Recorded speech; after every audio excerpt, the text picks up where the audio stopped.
Estamos en la Plaza de Trascorrales celebrando el 40 aniversario del Oviedo de Rugby, equipo por excelencia del rugby asturiano. Es un año muy importante para el Oviedo de Rugby, ya que nos encontramos ante un cambio importante dentro del rugby nacional, con un cambio de presidente, con un cambio de nueva junta directiva, y yo creo que es un momento de cambio en el rugby, no solamente nacional, sino que nosotros también desde el rugby de Oviedo tenemos que intentar llegar a conseguir ese cambio, ya que siempre el objetivo del Oviedo, aunque somos un equipo de cantera y a mucha honra, nuestra idea es siempre competir y competir al máximo nivel. Me encuentro rodeado de un gran equipo. A mi lado tengo a Fernando Tejada, que ha sido jugador del CAU de Madrid, jugador del WAS, un año en Inglaterra, ha jugado 3 años con el Oviedo, después se fue otra vez a Madrid a jugar con el Liceo Francés durante 2 años, volvió al CAU de Madrid y se retiró. Ha sido 8 veces internacional. A mi izquierda tengo, que yo creo que es la mejor jugadora de rugby que ha dado Asturias, es Guiomar, que por suerte ha podido estar con el Oviedo y trabajar con el Oviedo a todos los niveles, desde jugadora, entrenadora, es entrenadora de nivel 2, además estando en Barcelona, ha jugado durante 2 años en el INEF en la máxima categoría del rugby femenino. Aparte, también ha sido seleccionadora del equipo de Asturias. A su izquierda pues está Pedro Valentín García, Pedrín. Lleva 11 años jugando al rugby, aunque lo veis que es muy joven, pero ya lleva 11 años jugando al rugby. Ha jugado todos sus años en el Oviedo, menos 2 años que lo hemos exportado a Burgos, igual que también tenemos otro jugador, hijo del presidente, que ha sido exportado a Burgos, que también está de regreso en el equipo. Ha jugado todos sus años en Oviedo, como os dije, 2 años en Burgos y ha sido una vez internacional sub-20. Y luego a la derecha de todo, jugando de ala, tenemos a Tato. Bueno, pues Tato tiene una experiencia en el rugby, es muy larga la experiencia que tiene Tato en el rugby.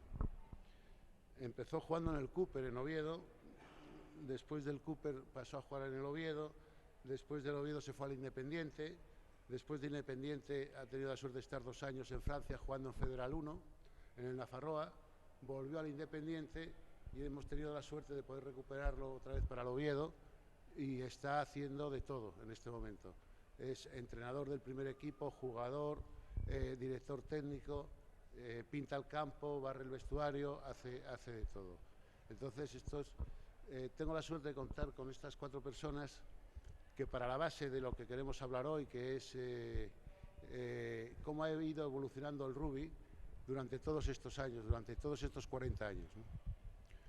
Entonces, yo me puedo acordar de muchas cosas, de muchas anécdotas, pero sí me gustaría empezar un poco, que Fernando nos contase un poco cómo fue sus comienzos en el rugby en Madrid. En Madrid, pues bueno, no empecé en Madrid, empecé en Inglaterra, que me fui un año a estudiar allí y entonces empecé a jugar al rugby allí en Inglaterra y fue mi primer contacto con el rugby. Y luego en Madrid tuve la suerte de que un amigo mío jugaba al rugby y entonces yo, que estaba en una edad de 13, 14 años, que es una edad que estás haciendo otros deportes, pues me quedé con el rugby porque era el deporte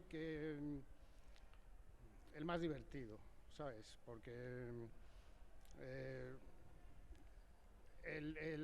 yo tuve la suerte de empezar a jugar al rugby en Madrid en una época que fueron los años 70 y tantos, que en Madrid, en los alrededores de la ciudad universitaria, había un ambiente de rugby muy bueno. Había muchísimos bares de rugby en la zona de Argüelles y de Moncloa.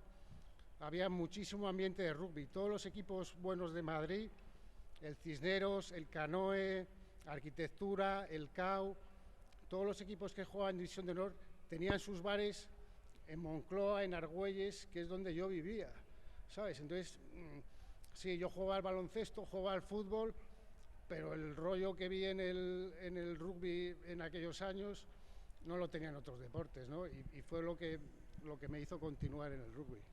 Bueno, como veis, no sé, yo ya lo empiezo a ver, cómo va evolucionando el rugby, ¿no? Tú entras al rugby porque tienes una serie de amigos, es muy divertido, lo pasas muy bien con esos amigos tomándote una cerveza, el famoso tercer tiempo que todos sabemos lo que es, etcétera, etcétera. Por lo que estoy oyendo, al rugby antes se llegaba por el boca a boca, porque jugaba mi amigo, o porque había jugado mi padre en no sé dónde. Esto yo creo que ha ido cambiando y sí me gustaría que por ejemplo, Guiomar nos contase un poco cómo, siendo mujer, ella empieza a jugar al rugby, que es algo que el rugby a nivel femenino nunca se había jugado, o se había jugado muy poco, y hubo 15 mujeres que se dijeron, bueno, ¿y por qué nosotros no podemos jugar al rugby? Y esto, a mí me gustaría que nos contases un poco cómo ha empezado todo eso, que lo sabes muy bien. Pues en el caso de las chicas, pues nada, una campaña del club del Oviedo en el instituto que estudiaba en ese momento, y nada, nos animamos unas cuantas amigas, un poco como él. Yo también venía de mogollón de deportes diferentes que había practicado y al final pues el rugby nos enganchó y nada, pues estuvimos ahí unos años, ese grupo de chicas entrenando, al principio entrenando 2 años sin jugar, porque aquí en Asturias no había nada. Luego hubo la Atlética Vilesina, sí que sacó en los 90 un equipo y nada, los 2 primeros años mucho entrenar y luego ya sí salíamos a jugar a Galicia, a León, a Madrid alguna vez. Y ¿cómo fue ese día que tú llegas a casa y dices, voy a jugar al rugby? Pues nada, bueno, como siempre fui un poco perico, tampoco creo que les haya sorprendido mucho, ¿no? Más la queja de la ropa de entrenamiento que otra cosa, pero bueno. Pero y al entorno tuyo, a tus compañeras y tal, cuando llegaban a casa y decían, voy a jugar al rugby, porque yo te digo por mí, a mí me pasó también, aparte de la ropa, decían, ¿pero qué haces jugando al rugby?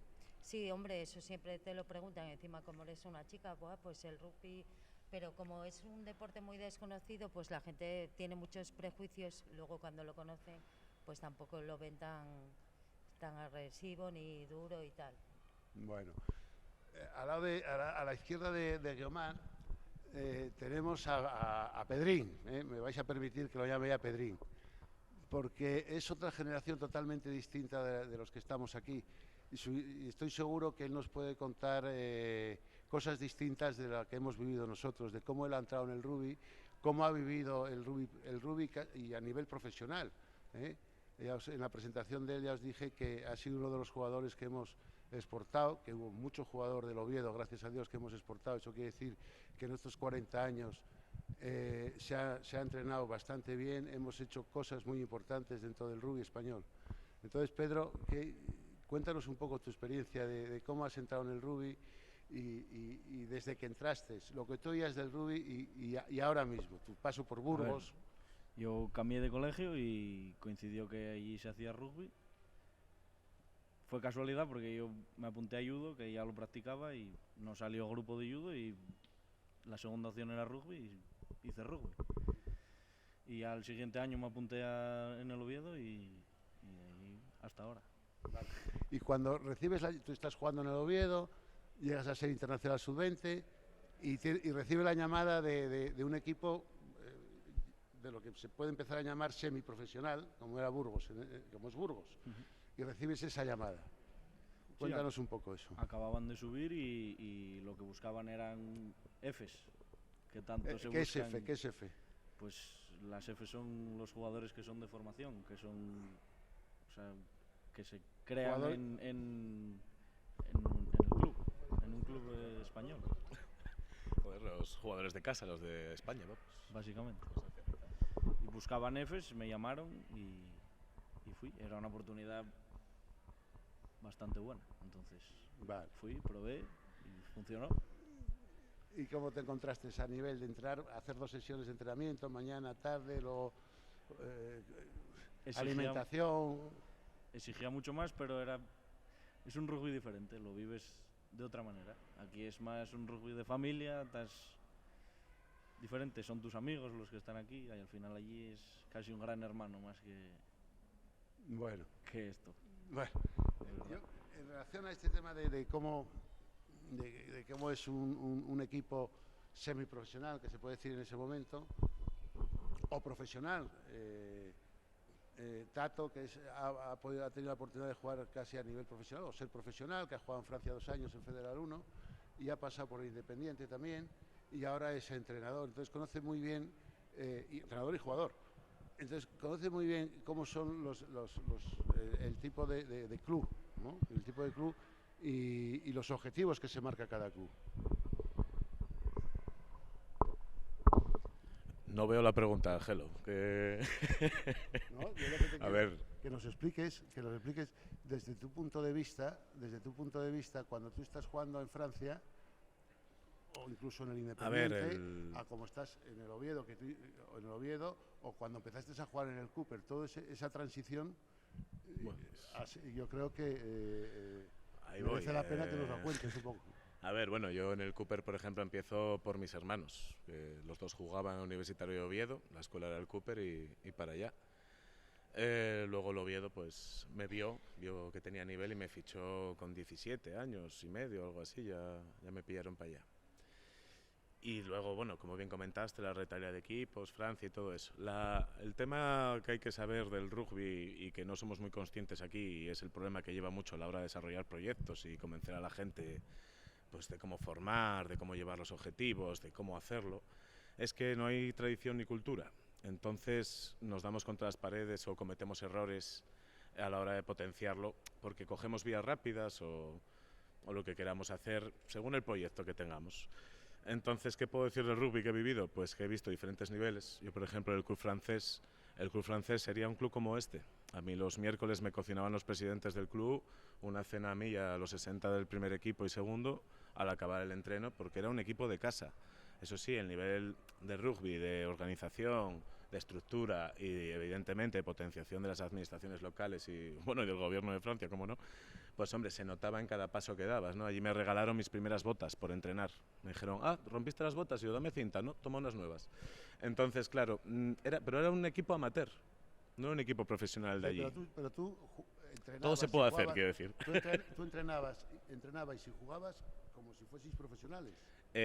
Sí, porque había un gran número de jugadores y había una competitividad alta. Es un poco lo que buscamos aquí ahora, que se sume todo ser de casa posible los entrenamientos para que la competitividad interna de la gente de casa pues suba el nivel.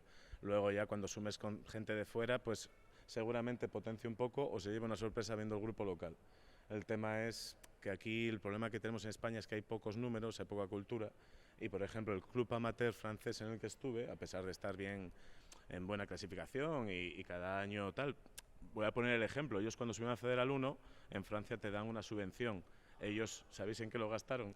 Arreglaron el campo, hicieron un gimnasio para obligar a todos a ir al gimnasio y que el campo estuviera mejor y para los niños, o sea, son pequeños detalles. Es un club amateur, pero ahí vi cómo siendo amateur y teniendo un interés del 200% en lo que estás haciendo en el rugby y más a nivel de allí, que era local total, yo voy todos los años a verles, tengo amigos para siempre ahí. Y es porque me demostraron que el rugby tiene muchísimo más. Aquí estamos a 7 puntos de ellos, por decirlo de alguna manera. Yo pues, estoy de acuerdo contigo, lógicamente, de que estamos a 7 puntos de ellos, pero nosotros, yo desde mi punto de vista, mantener un club como el Oviedo en Asturias durante 40 años, a mí me parece que es algo impresionante y con jugadores de casa, porque el 80% de los jugadores que salen al campo en el primer equipo son de la casa. Y a mí es algo que yo veo otros equipos y veo otros clubs y no ocurre. No ocurre. A mí me parece que nosotros tenemos algo especial en lo que se refiere al rugby masculino. En el rugby femenino le tengo Me gustaría que Guiomar nos tirase un poco de las orejas porque creo que tenemos mucho que hacer todavía en el rugby femenino y es una deuda que tenemos pendiente. Y me gustaría que tú nos dijeses algo, alguna crítica, porque para eso estamos también, para mejorar. Porque hemos hecho equipo femenino, lo hicimos una vez, fracasó, hemos vuelto otra vez, en la cual tú has estado involucrada, y bueno, me gustaría que tú, ¿qué tenemos que mejorar en el rugby femenino? A nivel de club, a nivel de España ya, que lo arregle Hasse, pero a nivel de club. Tiene que mejorar un poco el proyecto femenino, tiene que mejorar dentro del club, no ir cada temporada, cambian cosas y tal. Creo que necesitan un proyecto mínimo de 3 años, que estén todo el mundo ahí involucrado, que tengan un equipo técnico, no solo un entrenador, y luego pues potenciar que ahora que hay muchas jugadoras en edad universitaria y que ya tienen mucho rugby a sus espaldas, pues potenciar que esas chicas vengan a estudiar a Oviedo, la carrera, de alguna manera buscar algo para que vengan jugadoras aquí a estudiar. Bien, pero tenemos que ser también un poco conscientes de la categoría en la que estamos. Sí, claro, con un buen proyecto que lo puedas vender y puedas convencer a jugadoras que, en lo que te digo, pues son jovencitas todavía, pero tienen 17, 18 y ya vienen de las escuelas de rugby, ya tienen algo de experiencia, pues eso, con un proyecto guapo, involucrar a gente que mueva, gente en el equipo técnico que mueva o que tenga mucha experiencia con femenino. Entonces, que traiga nuevas ideas y que pueda traer a jugadoras que te digo que son ahora muy jovencitas, pero que ya al haber pasado por las escuelas pues ya tienen una experiencia, no parten de cero como partíamos nosotras. Bueno, esto es una deuda que yo creo que el Oviedo, ya que tenemos equipo femenino y estamos empeñados en sacar un equipo femenino y que compita, igual que compita el equipo masculino, yo me voy a permitir el lujo de comprometerme contigo, aunque lo vamos a hacer. Pues sería genial, por lo menos que pudieran competir y llegar un poco a División de Honor, pero eso se necesita un proyecto. Lo hicieron muy bien hace un par de años, pero es que luego otra vez vuelve a bajar la intensidad y es siempre arrancar y empezar de cero. Eso siempre pasa en el femenino, cada temporada puede ser...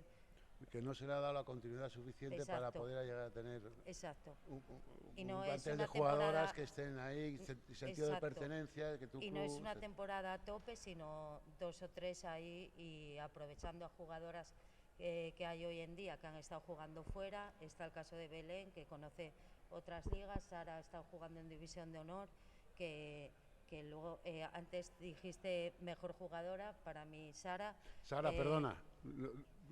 Perdona. Campeona de Liga Iberdrola Perdóname, Sara, porque no lo sabía, perdóname.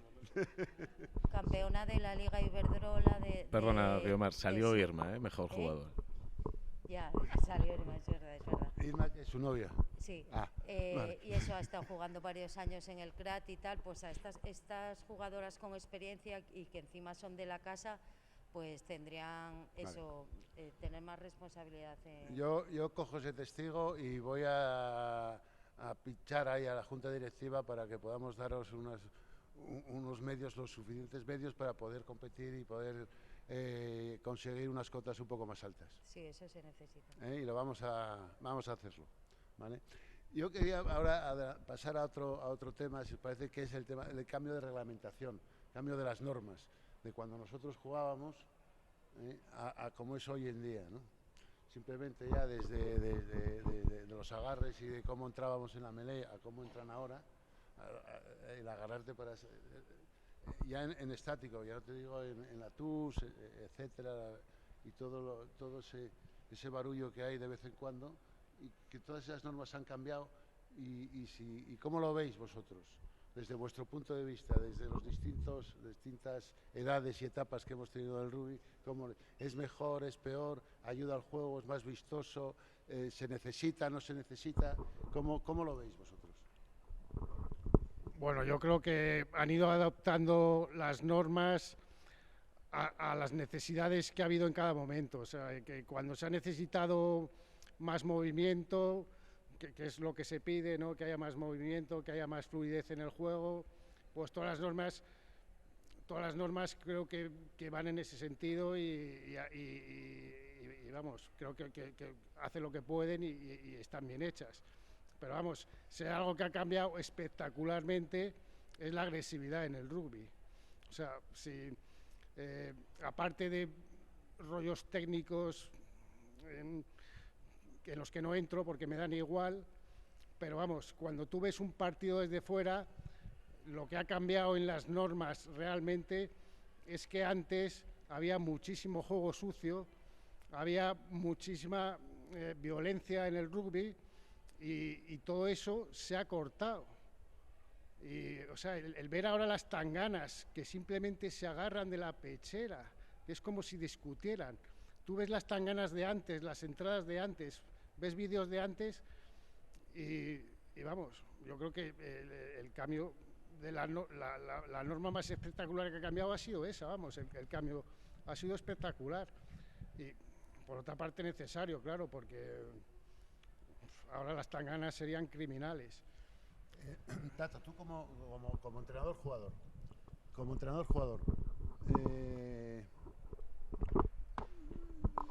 ¿cómo eres capaz de controlar la agresividad o no agresividad, la violencia o no violencia? ¿Cómo? Porque, claro, una cosa es jugador. Placando. No. A mí siempre me ha parecido muy difícil ser jugador y entrenador. Algo muy difícil y lo estás haciendo con sobresaliente estos años. Pero el contener a los jugadores, porque aparte, bien, hay un capitán en el campo, pero tú estás jugando y eres el entrenador. Y en un momento dado, pues está clara que la norma, ¿cómo transmites todo eso en el vestuario? A ver, yo evidentemente con la doble función, pues hombre, me cuesta a veces. También yo soy muy egoísta y me encanta jugar, entonces intento cuando me toca jugar, meterme en lo mío y a funcionar. Y si tengo un minuto para respirar y resulta que veo algo, pues igual lo comento con el grupo. Pero intentamos dividir la función para que cada uno esté a lo suyo en su momento, bueno, como en el sistema, que cada uno esté a lo suyo para que todo salga, ¿no? Y bueno, luego el tema agresividad y todo eso que comentaba aquí Tejada. A ver, evidentemente hubo un cambio en el rugby hace mucho tiempo ya, y de disciplina y de orden. Y es positivo, porque al final, bueno, sin contrarios no juegas. Y si vas a estar en una situación negativa todo el rato, pues no vendrán a jugar. Es tan simple como eso. Y luego también el resto de cambios que hubo en la norma para el juego, pues hombre, están potenciando un poco ahora la seguridad. Evidentemente el COVID potenció mucho los cambios de melee y demás, aprovecharon ahí los 3/4 para adelantarse para rebajar un poco el contacto y darle más velocidad. No está mal, va a dar más dinamismo, o está dando más dinamismo. Pero bueno, son todas adaptaciones que yo me acuerdo de una que hubo cuando dejaban patear el balón en el rec. Yo ese año pensé que me iban a enterrar, acaba la liga y venían todos a buscarme con pistolas, porque metí la pierna en todos los recs. Ahora ya no es legal, por ejemplo, van buscando la versión perfecta del juego para que sea vistosa, segura y todo el mundo esté ahí. Que se está mirando mucho más por la seguridad del jugador. Hombre, es obligatorio, bueno, es responsabilidad de un entrenador o de un formador darle herramientas al jugador para que tenga seguridad en sus contactos, en su día a día, hasta en sus entrenamientos de gimnasio, que tenga las mejores posturas posibles para que dure más en el tiempo. Da igual la modalidad, vamos. Me gustaría que Pedro nos contase un poco cómo son para la gente que no conoce el rugby, que nos está viendo, cómo son los tiempos para entrar en la melee. Bueno, ahora al contrario que antiguamente hay 3 tiempos. Tú te agarras, tienes 30 segundos para prepararte y es crouch, te agachas, bind, te agarras y set, entras. Oreja con oreja y sin tocar la cabeza con el hombro. ¿Y cómo entran? ¿Cómo es? Pues oreja con oreja y sin tocar la cabeza con el hombro del contrario. Bien, ¿y tienen que entrar los a la vez? Los 3 a la vez, los 6 a la vez. Los 6 a la vez. ¿Y si no, qué pasa? ¿Qué ocurre? Pues si uno entra antes es golpe. Es golpe de castigo. Vale. Bueno, es que este año nos han pitado algún golpe de castigo por esto, pero bueno, no. Me sé la norma. Que no la cumpla no significa que no la sepa. Guiomar, tú que eres entrenador a nivel 2, y que has jugado en División de Honor. ¿Qué opinión tienes de los cambios de norma? ¿Te gustan o no te gustan? A ver, yo que he vivido mucho el cambio, sobre todo a finales del 2000, fue un poco cuando el rugby empezó a ser accesible a todo el mundo. Hasta ese momento era un poco elitista, entonces si quieres llevar un deporte a las escuelas y todo eso, tienes que parar la agresividad, controlarla un poco y también poder vender pues el deporte a la hora de los currículums escolares y poder meterlo en colegios y tal, que también es una manera que nos ha ayudado mucho para tener la escuela que tenemos hoy en día. ¿Y qué me habías preguntado concretamente? ¿Tú qué opinión tenías del cambio de las normas? ¿Cómo ha ido evolucionando la normativa? Del antiguo rugby que empecé a jugar en los años 90, ahora se necesitaba, porque lo que decía Tejada era súper agresivo, muy pocas normas y cada uno, bueno, ya empezando por los campos, la diferencia de campos donde jugábamos nosotras ya prácticamente era tener la cabeza abierta en el minuto 1, porque eran auténticos patatales.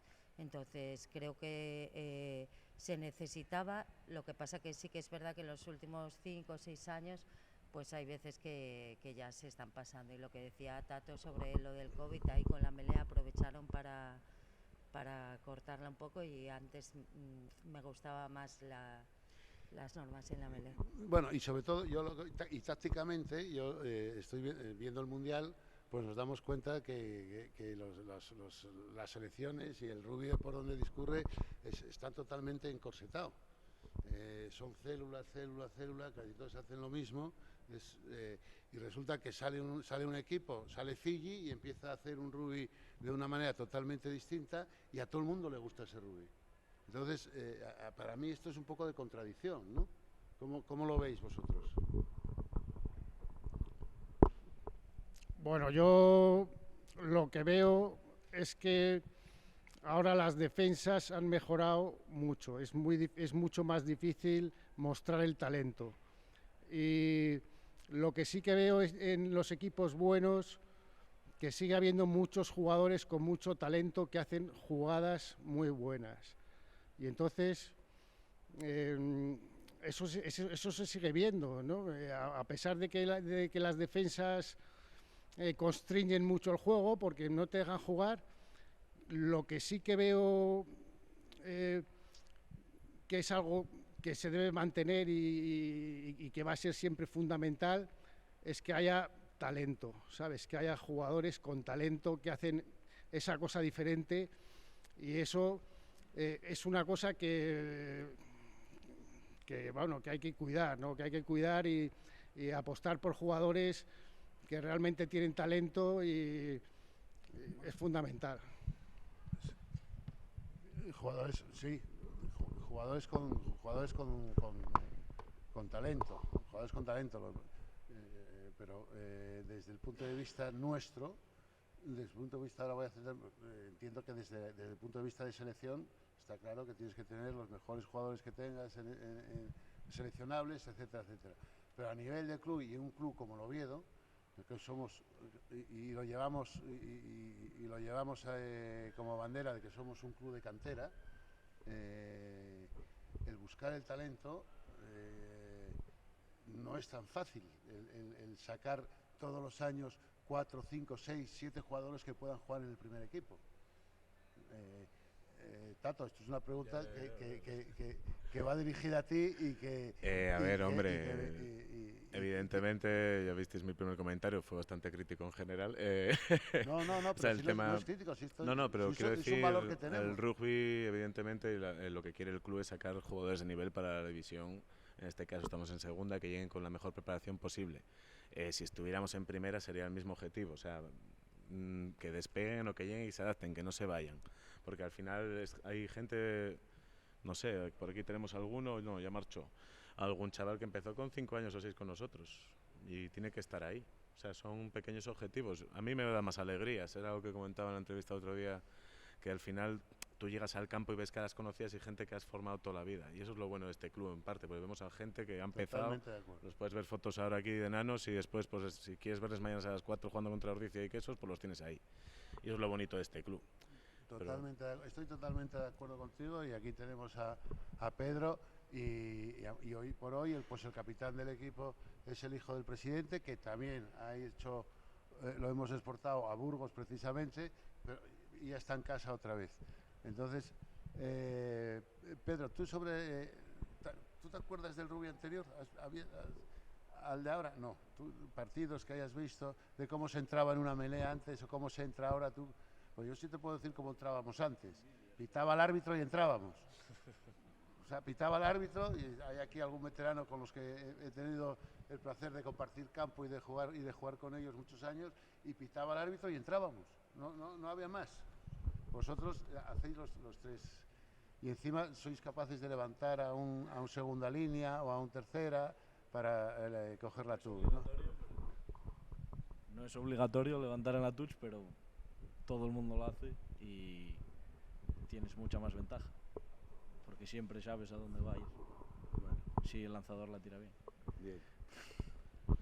Bueno, yo quería pasar el micrófono a Guiomar y que Guiomar nos cuente su experiencia también del rugby que tú hiciste en el INEF, en primera división, y que supongo y estoy seguro que era un rugby que también tenía muchas deficiencias a efectos de jugadora y de cómo os podían tratar, etcétera, etcétera, cómo se tratan hoy, pero al rugby, por ejemplo, de Asturias, siendo tú seleccionadora de Asturias. Ya no digo del Oviedo, digo de una selección regional. Bueno, a ver, jugaré en División de Honor viniendo del rugby femenino que hay en Asturias, es una diferencia galáctica.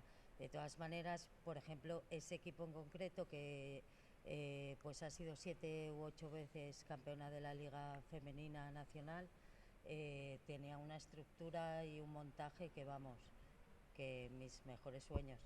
Entonces, bueno, aparecí un poco por ahí por formar parte del banquillo como una experiencia ahí genial, y tuve la oportunidad de jugar la final catalana, de jugar luego División de Honor, así que lo disfruté como si fuera un regalo caído del cielo. Y luego, pues nada,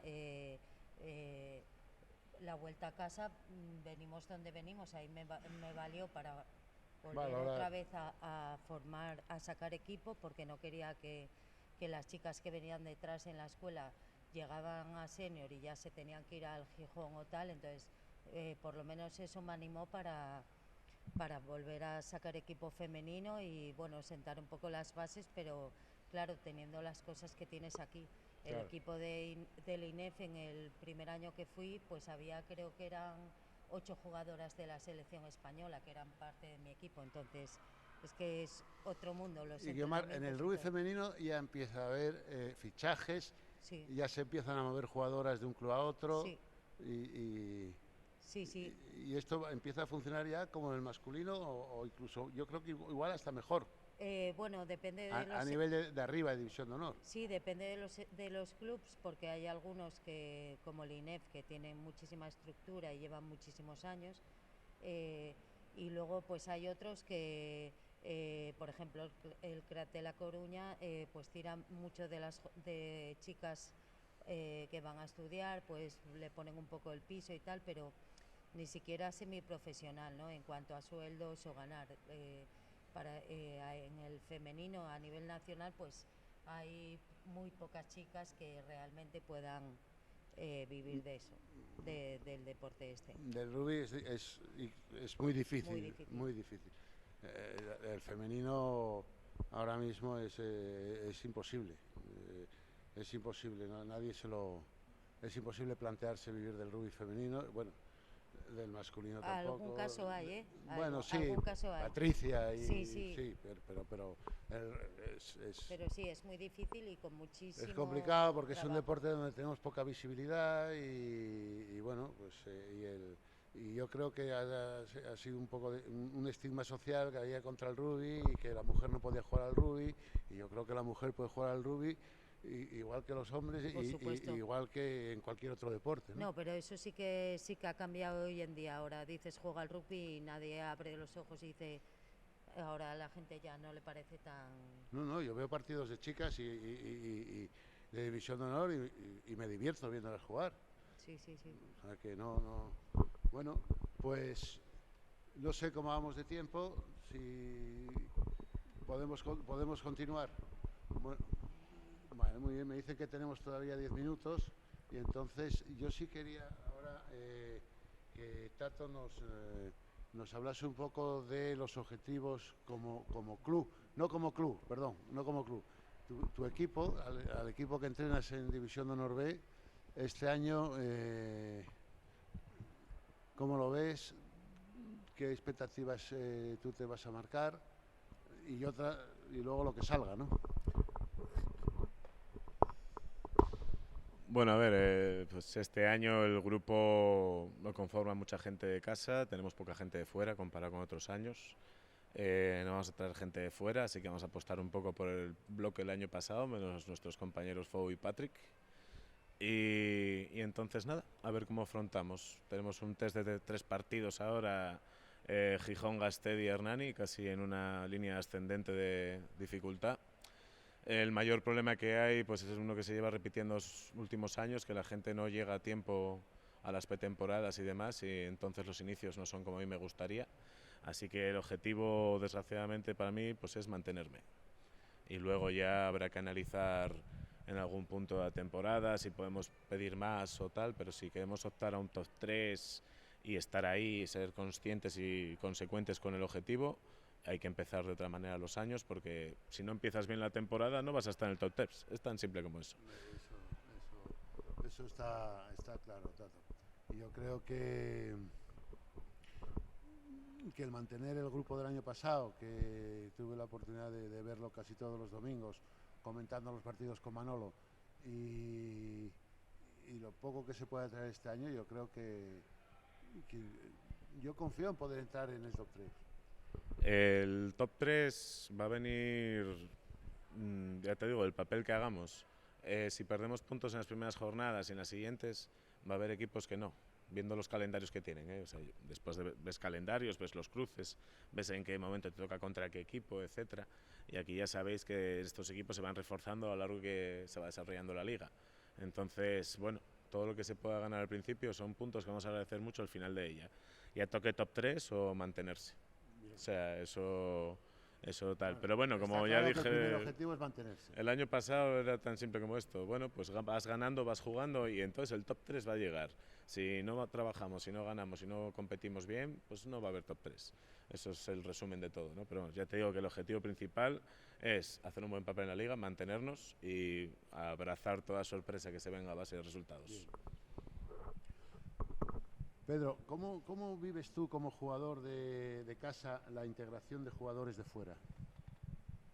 Porque a mí me parece fundamental que ya que se traen jugadores, lo veo por experiencia de otros clubs y de otros equipos que yo he jugado y que he visto y donde he estado, que cuando llegan jugadores de fuera muchas veces se producen ahí algún choque. Yo creo, no quiero influir en tu respuesta, pero creo que en el Oviedo esto lo hacemos muy bien y enseguida transmitimos ese sentido de pertenencia con el club, ¿no? Y con la camiseta. A ver, yo creo que tenemos bastante suerte con la gente que vienen predispuestos a trabajar y se hace fácil integrarlos, entonces tampoco creo que hagamos un esfuerzo súper grande como para integrarlos más del que hacen ellos. Bueno, en integrarse. Yo te agradezco con esa humildad que tú lo estás diciendo, no es fácil. Yo te digo por experiencia que no es fácil cuando te viene gente de fuera y no, probablemente no, seguro que vienen cobrando y los de casa no están cobrando, etcétera, etcétera. Eso hay veces que hay conflictos, ¿no? Sí, hay conflicto porque, bueno, alguno se puede creer mejor que el que venga, entonces, bueno, ahí depende de cada uno. Pero bueno, yo a lo que voy es que me parece que en el Oviedo nunca, yo he jugado en el Oviedo, no sé cuántos años he jugado en el Oviedo, y desde que subimos, antes de subir el año anterior a subir a División de Honor ya teníamos gente de fuera y siempre se han sentido como en casa. Siempre, año tras año, que yo no recuerdo que haya habido ningún problema con la gente de fuera. Hombre, siempre hay alguno, igual que con los de casa, pero que no lo... Dime. A ver, yo creo que al final los asturianos somos gente de casa, acogedora y que no nos cuesta hacerlo, entonces, no sé, yo creo que se nos hace fácil hacerlo. Bien. Bueno, ya yo creo que un poco como para acabar, aquí dos cosas que me ha llegado a mí un poco, que me han llamado la atención. Una de que cuando nosotros empezamos a jugar era porque alguien nos llamaba, un amigo nuestro nos llamaba a jugar. Hoy por hoy esto ya, gracias a Dios, no ocurre, ¿no? La gente, el otro día le oí a Arturo comentar que le paran a él para decirle ¿dónde puedo llevar a mi hijo? ¿A qué hora entrenáis? Esto para mí es muy importante y para la evolución y el desarrollo del rugby. Y espero que esto no ocurra solamente con los chicos, sino que ocurra también con las chicas y que los padres se acerquen a traernos a sus hijas a jugar al rugby. Comprendo que es difícil, porque todavía queda eso ahí, pero sería estupendo que los propios padres trajesen a las hijas a jugar, que no fuese la hija la que tomase la iniciativa, ¿no? Y luego el compromiso con el equipo que tenemos que se tiene en Asturias, ¿no? Y que se tiene en concreto en el Oviedo, el compromiso que tienen todos los jugadores de la casa y a nivel de todos los estamentos de directiva y de entrenadores. Y luego un tercer punto que sí quiero y vuelvo a repetir, un compromiso en el cual con la Junta Directiva para poder fortalecer la estructura femenina y que tener un equipo que llegue a jugar y que llegue a competir. Y yo quería que tú cerrases esto, Guiomar. Pues no sé qué decirte, pero sí que estaría bien sacar rendimiento a todo el trabajo que hay detrás desde hace muchos años, desde las veteranas, que todavía hay alguna que sigue en activo, las chavalas jóvenes que han completado la escuela y tienen ahora 20 y pico años, igual tienen 15 años de rugby encima ya, entonces a todo eso hay que sacar un beneficio y que el trabajo que se ha hecho anteriormente que no se pierda. Bueno, yo sé que te has tomado 1 año y medio sabático, 2 años. Sí, llevo un par de años. Bueno. Ahí lo dejo, no digo nada más. Vale, vale. No digo nada más. A ver si somos capaces de poner esto encima de la mesa y que te dure el año sabático 3 o 4 meses más. Nada. ¿Eh? A ver, puede ser. Venga. El rugby, además en casa, pues nunca le puedo cerrar las puertas del todo, la verdad. Me alegro oírte eso. Mira ellas lo que dicen. Bueno, pues son las 9:30, hemos cumplido el horario y muchísimas gracias por haber estado aquí y muchísimas gracias a los 4 por hacérmelo tan fácil. Pues yo desde mi parte, vamos, daros las gracias por invitarme a venir aquí a Oviedo y creo que es fundamental en el rugby no olvidar su aspecto social, que es lo que le hace muy diferente a otros deportes, ¿no? Entonces el aspecto social del rugby es algo que creo que estáis cuidando, pero que no debéis olvidar y lo debéis potenciar más en todo tipo de actividades sociales, que creo que es fundamental en el rugby. Muchas gracias por invitarme, ya os digo. Bueno, ¿alguno de vosotros quiere decir alguna cosa? ¿Tato? Pues nada, muchas gracias a vosotros y hasta otro momento.